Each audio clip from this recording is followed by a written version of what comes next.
without further ado, I'm so excited to introduce you. Will you just give our audience a quick overview about you?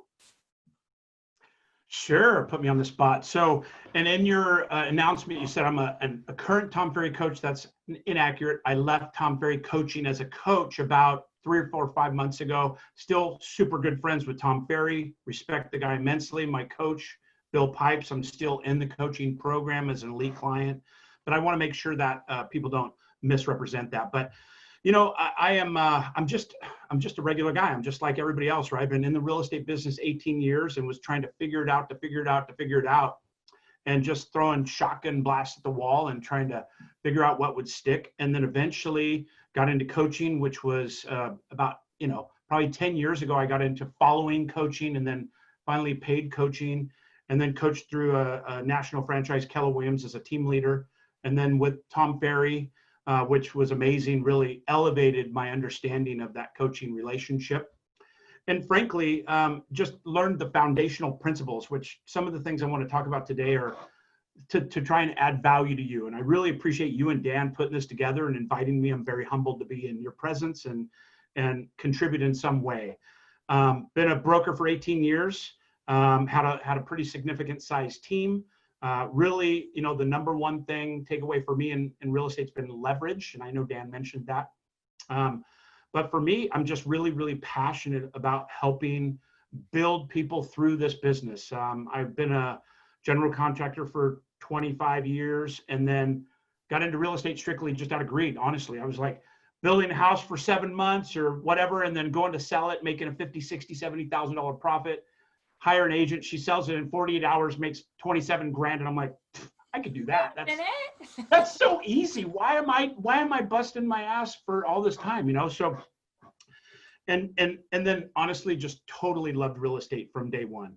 I was running scared when I get into real estate. It was strictly just absolute fear because we moved areas 3 hours away from Napa up to Redding, and I just started brand new with the largest office, Coldwell Banker, and I didn't know any better. So I was just like, give me everything you got, up desk, where's the training material? And, true story, they go, oh, all the training's upstairs in this cabinet. And this is not a bash on Coldwell Banker or anybody else. This is just my experience.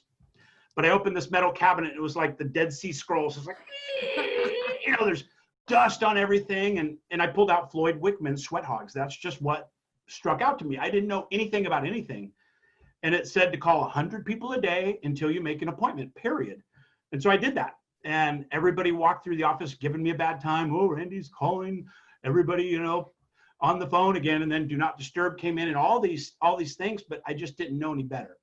But what it did was it gave me that foundation to just do the daily activities in my business. And I didn't even know I was building that trait until many years later, but had a lot of success. May I ask you a question? Yes. What do you think gave you the discipline and the confidence that it would work? Right? Because you had to keep grinding it out. You had to know, okay, this is a snowball effect. This is going to work at some point. And I think a lot of people logically know if I keep making calls, it'll work, but something stops them. Right? So what kept you going? It's a great question. I didn't know the answer. At the time, I was just scared, honestly, because I was used to making a couple $100,000 as a contractor, and I was in a brand new area, and I knew nobody. When I say nobody, I knew 3 people and 2 I was related to, right? So I had to do the tough work, and I didn't know I was having these breakthroughs until later in the coaching, environment. You start learning that, but I was just absolutely flat determined in the beginning not to fail, and so for me, I didn't really have the foresight to think about I was doing things correctly. I just emulated people like you. I mean, when I started attracting to who I wanted to be like, that was really the game changer for my business. Josh Barker, #1 RE/MAX agent in the state of California. He was one of my early guys I looked up to, and he was a Mike Ferry coach at the time. So he was just in coaching and I was just, whatever he's doing, I'm going to do. And he was calling from 9 to 11 every day. So I did that. Nice. And then Keller Williams reinforced that with a power hour. And then that's built to that. But to this day, in my coaching environment and envelope, I get back to the fundamentals, right? I get back to the foundational stuff. and I'll deal with clients that have $1.5 million a year GCI. And I'm like, that's awesome, but let's break it down. What foundationally, what are you doing every single day? Yep. So for me, that's really what kind of made that part of my moral fiber, if you will, of real estate is that daily activity. Well, and I think for the people who are watching right now, a lot of them, they may have a sphere of influence, they may have past clients, but the question that keeps them up at night is, how do I build this fast enough to make up for a little bit of lost time, right? So if you were giving them advice about the daily fundamentals and how to structure what they're doing every day, what would be your advice? Another great question. You know, one of the things that we've been looking at through the pivot and the shift, there's a lot of big acronyms being used right now, but, you know, and I wrote down a couple notes, but for me, it was you have the main things in your business, which is number one, watching your numbers, not just thinking you know your numbers, but knowing your numbers to the T, and then dominating a niche. That's something in a shifting market that could be very valuable for them. Evangelize your clients. You know, I use that a lot. Evangelizing your clients means having raving fans that they will defend you against the wolves that are coming, whether it's the Zillows or the other agents or whatever it is. And then, you know, quite frankly, business intelligence. So these are the 4 categories that I focus on. And, you know, I love what Dan said in the beginning. Decide if you're going to expand or contract. Job number 1, brilliantly said. Adapt your tactics. Critical. If you're not embracing the virtual side of things, which you showed some amazing numbers that kind of gave me goosebumps about an increase in business and simplifying the process possibly through this, right? Mm-hmm. We get to do virtual presentations, not drive 45 minutes both directions, but really understanding these 4 core principles. And then what Dan said in the end was develop more relationships. So that gets back to my evangelizing your clients, and not just being self-serving to you when you call them. You know, it's always difficult when I want to get to business when I talk to them, and I'm an ADD, fast-paced guy. So I do most of my client calls when I'm on the road because I don't feel like I'm rushed to get off the phone, right? So whenever I drive to Redding, it's 5 hours and I'm up in Corvallis, Oregon. That's when I want to make those 10, 20, 30 phone call connections because I could talk forever and they love it. But really leading with that, hey, I want to have a business conversation about, you know, I want to have a business conversation with you, but I want to find out how you are. So you're not talking for 10 or 15 minutes about their kids and family and dog and then go, oh, by the way, what I really wanted was this. Yeah, completely. I like that.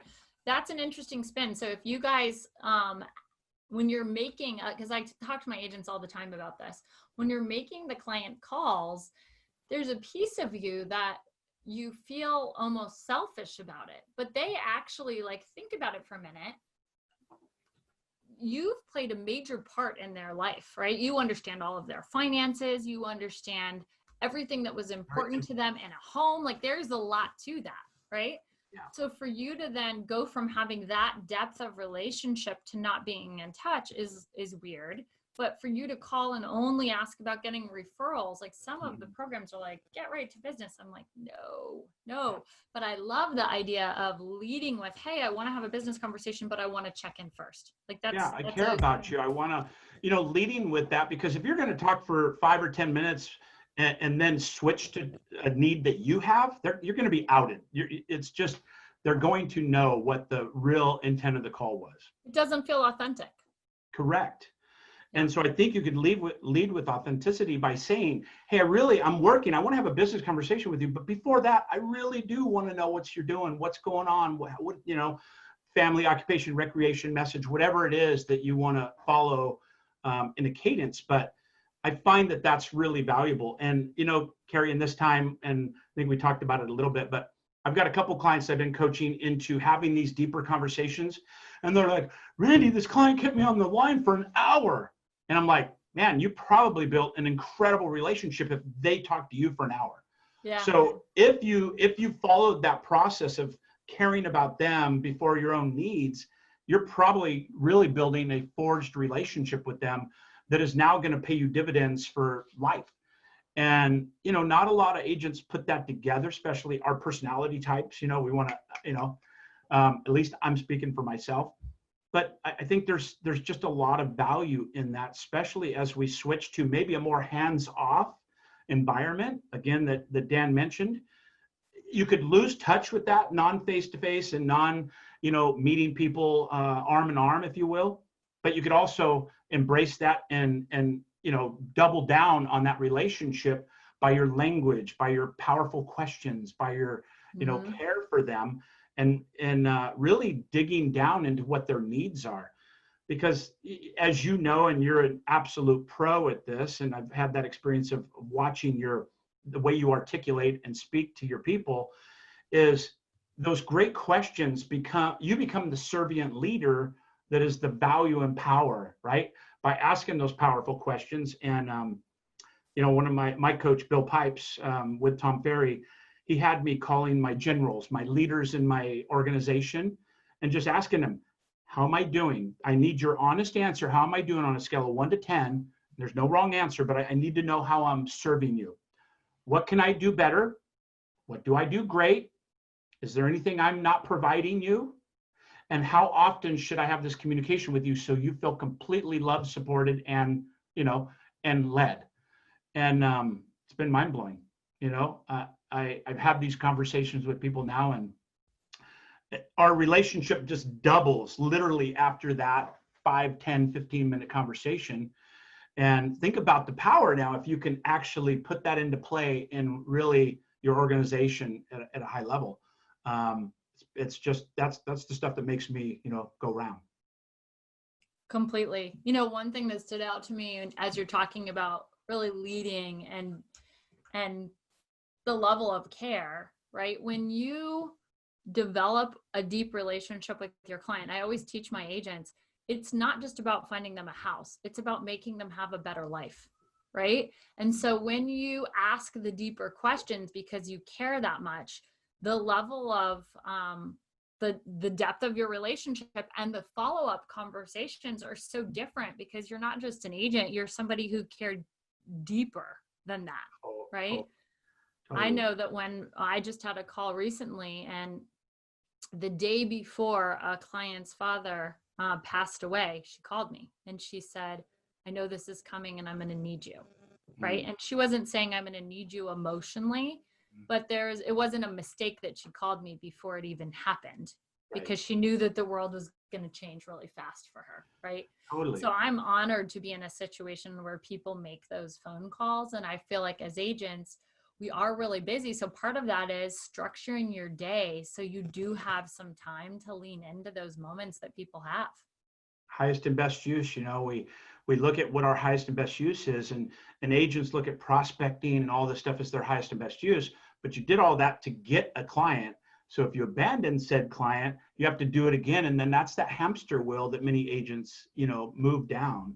What I love about what you said, to me, I interpret that as building trust, because trust will create predictability in your business. If you could say without exception, let's just say the average agent has 100 people they know in their sphere and their client base and their past clients, whatever. And that's a small number for a lot. It's 200, 300, whatever. But let's say it's 100. If you had 100% trust in your abilities, and the fact, if they had trust in your abilities, the fact that you're going to be available, the fact that you're going to have their best interest in mind, 100% trust, you'd have 100% customer base. And so when you get that trust built into your clients through action, servitude, responsiveness, all these things, it creates predictability in your business. So then we can mathematically say, I have this many clients, this is going to create this much traction and volume, and it's going to create this much referral business, that's going to create this much blah, blah, blah, right? So I don't have to tell you guys are, number one in the universe or whatever, but. Can I put you on the spot and ask a question? And I don't know what the answer is, so I'll just say that first. So if you don't know, it's okay. Okay. How many referrals on average, if you have those 100 relationships, how many referrals do you believe that agents out there should be getting from those 100 relationships? I don't know that answer, but I do think it's a manipulated answer. So if you have just a massive amount of trust, that alone could create, let's just say it's X, meaning it's 30%, right? Let's just say that, for example. If you have powerful language that is building expectation of your client relationship to you, meaning that you're saying, hey, you know, hopefully I provided you a level 10 service. If you did, I would love your referrals, because then I can help another party like we were able to help you, and we can expand on this universe of clients that we're able to serve. And if you work on those scripts and dialogues in a way that feels congruent, you know, authentic, I think you could double that and triple that. And I personally know some numbers from top clients and top agents that I'm familiar with. I have one particular client that did 700 plus transactions last year, and he directly attributed over 350 of those transactions from a direct referral past client. So that's 50% of his business is from direct referral past clients. That's not an interview. That's a pick up the phone and say, absolutely, we'd be happy to help you. You know, it may have some interview qualities, but that versus a cold call or a 1 hour listing appointment trying to dog and pony show what your value proposition is significantly different. So great question. I don't know the answer specifically, but you know. No, that's helpful. I think it's possible. We have one coaching client that their entire business is by referral. And it's interesting watching her, and I hope she's listening right now, Lana Rodriguez, watching her deal with COVID. One of the first things she did when she saw it coming, she went to Costco and bought like 300 pizzas, and her entire team delivered them. She was on the panel with us, right? And then she gifted during COVID. Like, she goes deep into the relationship, and I watch the impact of that. And so I feel like our team does a really exceptional job with that. And everybody approaches it a little differently. But if you don't have a system set up, oh yeah, someone's saying yay, Lana Rodriguez. Agree. Thanks, 100%. Leanne. If you don't have a system set up for the frequency in which you gift, then Lana, like 2 months later, did drive-through tacos for Mother's Day. She's a beast. I mean, I'm like, this it's is so brilliant. And that's like in her being, right? That's something that she wants to do to be congruent with who she is. And so I'm not telling everybody listening right now, you should go out and do exactly what Lana's doing. What I'm saying is you have to find what works for you. For us, we do 4 client events a year that are huge events. And then we do some like happy hours and smaller, more intimate events as well. And that mix creates consistent referrals. And whenever there's a crisis like this, our referrals go way up because people want to take care of their loved ones, their coworkers, their friends. And what do you think is the biggest reason that they don't refer? I'm just curious. Like they might like you, but they might not refer. Why do you think that is? So what I hear and what I see is lack of communication. You know, in the absence of communication, stories are created and upsets occur.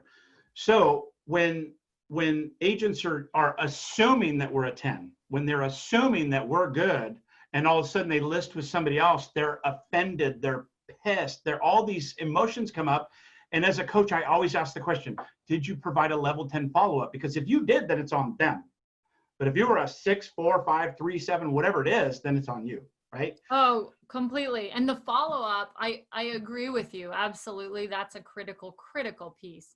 I see if anyone is on Lab Code Agents, sometimes I have to just log off because I'll see someone like, I can't believe it. This client did this. And it's like so personal. This client did this to me. They hired someone else, right? It's like, well, wait a minute. Have you talked to them in 10 months, but okay, you know. Or I haven't talked to them in 10 years, but they loved me 10 years ago. It's like, okay. I sold them their house. How dare they? Right? Yeah. And what I love is when I call expireds and different things, or I call, you know, somebody and they're like, oh, I love my client, my agent. I go, awesome. What's their name? It's Bill, I think. Awesome. What's Bill's last name?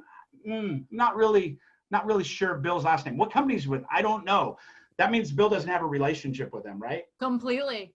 And so I want them to say, my agent's Lana Rodriguez. She bought pizzas for me a month ago. You have no chance on this planet. I love hearing that, frankly, from a realtor's perspective. And by the way, I love Lana. Watching her do pizzas, you know, and so I ask you on the show right now, as you're listening to this, she bought 300 pizzas at Costco and delivered them to clients. what story is in your head right now? Are you creating a story that is like, wow, that's unbelievable, so you're living with the cup half full? Or are you going, oh my gosh, that pizza is going to be cold by the time it gets there? Or that seems like a cheesy gift? Or that seems like, who would do that? What about if they're vegetarian? What about if they're allergic to dairy? Is that your stories? Or are you doing something of servitude to them that doesn't matter if they ever touch that pizza? The effort is still there. That's what I loved about that. And I'm a human being. I have that immediate drunk monkey in my head going, pizzas.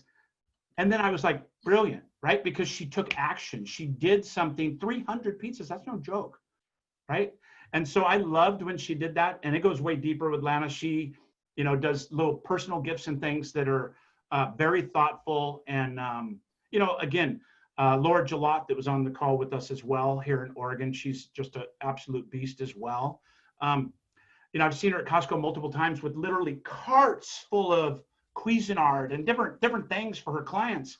It's just always looking out for that relationship and giving to them, not expecting in return, but truly giving in a place of servitude. And I think that's what sets apart the great from the good. I totally agree with you. We do have a question from one of the panelists Sure. here. And I guess, let me just say, if you're listening right now and you guys have a question, feel free to type it into the chat. We definitely want to give you guys the opportunity to pick Randy's brain. He offers so much value. And the question that— It's not up yet. No, it's right here. The question that Chap is asking is, what do you say to people who have a friend who's a realtor that say, I plan to use that friend? That's a great one. So I always lead with respect of the other agent, but then I try to get the job, right? So that's just how it is, right? I'm competitive, like weirdly competitive. Like I want to crush my 7-year-old in basketball only because I want him to learn that, second place is not cool. But so being weirdly competitive, I will say, again, and I'll do it for real. I'll say, hey, Keri, I appreciate the fact that you have a friend in real estate. What's their first and last name? Right? And then if they're able to say, hey, this is like one of my best friends, he's on my basketball team. Have you ever sold properties with them? I'm trying to validate if they're really just kind of, they know somebody or do they really have a relationship, right? If they go, listen, this guy sold 10 homes for us. He's my cousin's husband. I probably will let that have rest. Or I will say, hey, you know what? Bill sounds like an amazing agent. Can I just compete for your business with Bill? Let us both run down the treadmill with you, show you our value, and may the best man or woman win. And I'm okay with that decision. If it ends up being Bill, that's totally fine. But what I find in my experience, Mr. and Mrs. Seller, that most people have friends or family that are real estate agents and they feel some kind of need to use them, but there's a lot of sensitive information, a lot of sensitive financial information they don't always want to share with somebody close to them. It may bring value to you to use somebody that's unattached to that. And then God forbid, if it goes bad, that makes it even a more awkward situation. But let me ask you this. Would it help you if I paid them a referral fee to bring them in the loop financially, but be able to handle you, once removed from that kind of intimate relationship in your maybe biggest financial transaction? Would that be of value to you? Yeah, I love the turn at the end. My favorite thing to do, and I actually had a grown man cry when he was signing the listing agreement, like sobbing, because I said, he was like, listen, I just want to be upfront. When I got there, he's like, I just want to be upfront. My best friend is a real estate agent, and so I'm probably not going to hire you. And I said, okay, I completely understand. I'm really thankful for the opportunity. We went through the conversation, and I said, when I got to the close, I said, listen, I don't think you would have had me here today if you felt 100% confident he was the right person to help with the biggest financial transaction of your life. Am I right? And he goes, I feel like it's not fair to my wife. And I said, well, what I can tell you is, and I like to give a reason. So I said, because I do guarantees. When you're telling your best friend that you've decided to hire me, here's how I want you to say it. I want you to say, Keri is willing to work for free if she can't get me my price, and I didn't feel it was fair to ask you to work for free. Mm. Mm. And he's like, oh. That gave me goosebumps. And so as you're watching this, if you internalize that correctly in that powerful statement and question, I love that. It's because they don't know how to say it or what to do, and it's very awkward. Another story on that note, I was doing a live webinar the other day, and the person that I was hosting the webinar is someone I met through a sales organization I'm a part of. And I was the speaker, and I joined, and it was the leader of the CEO of the organization and the woman who runs the women in sales division, right? And they didn't know I was there, and they were talking about me. And so it was one of those situations where it was a little uncomfortable. And she was saying, I have two very close friends that are real estate agents, and I just engaged the Keri Shull team. It was so uncomfortable for me to tell my friends I didn't choose them. So I'm listening and I'm like, hey guys, I'm here. Hey guys, because I'm thinking, oh man, this is it's gonna get bad. Yeah, they're gonna start, like, he's gonna start asking her questions, and then I'm listening, and this is but what it came down to is we just always focus on how we're different than the friends, right? And so I think a lot of agents get uncomfortable, and I don't get uncomfortable because I know it's the best decision for them to make, and it supports their financial interests, which also supports the longevity of their relationship with their family member. Because it's going to erode if their family member is not doing a lot of business. And I would always, if it's a buy side, I handle it a little differently because it's not the guarantee necessarily, although we do guarantee we'll buy it back. I say something like, listen, if you go down this road and it goes badly, like, I'm assuming Frank, your brother, cares more about your relationship than doing this transaction together, right? Yeah. They have to say yes to that. And if they say no, well, then you have a bigger problem. True.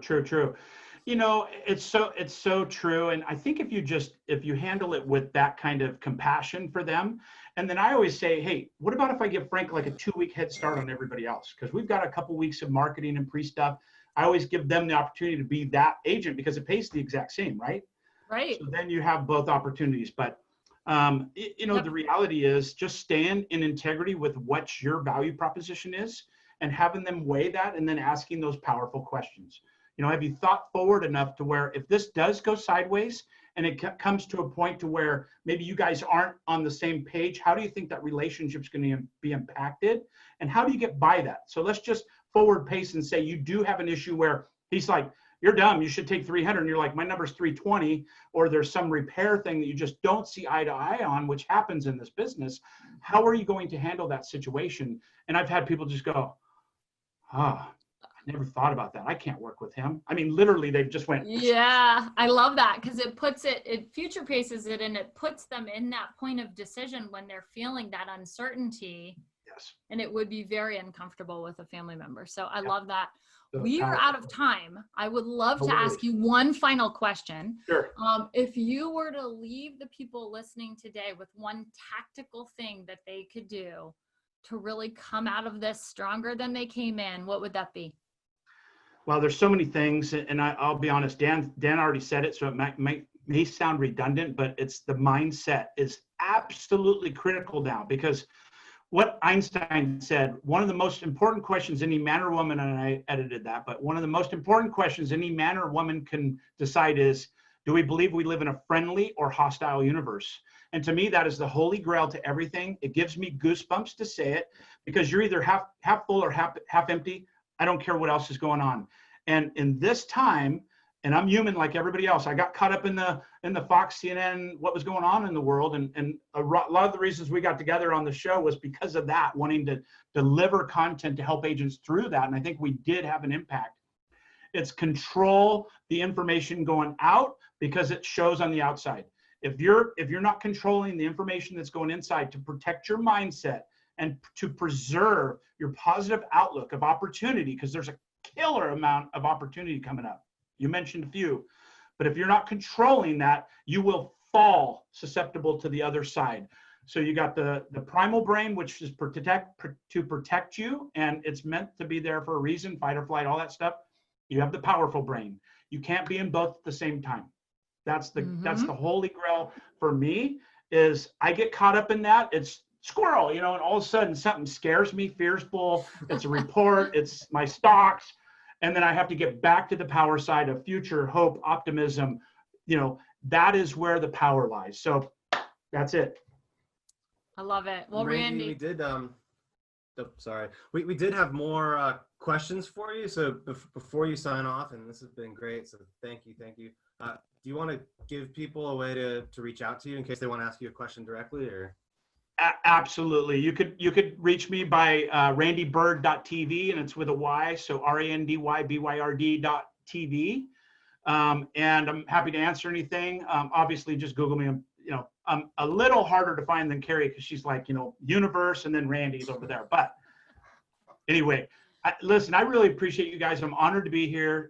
Dan and Keri, thank you for having me. And any way I can value and add support and help to anybody, I mean, that's what we're all here for. So thank you for having me today. Thank you, Randy.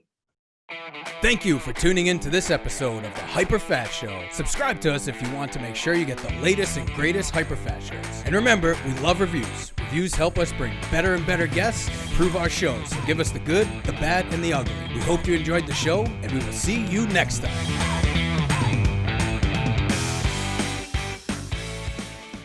Thanks for staying to the end of our video. For more videos like this, click here.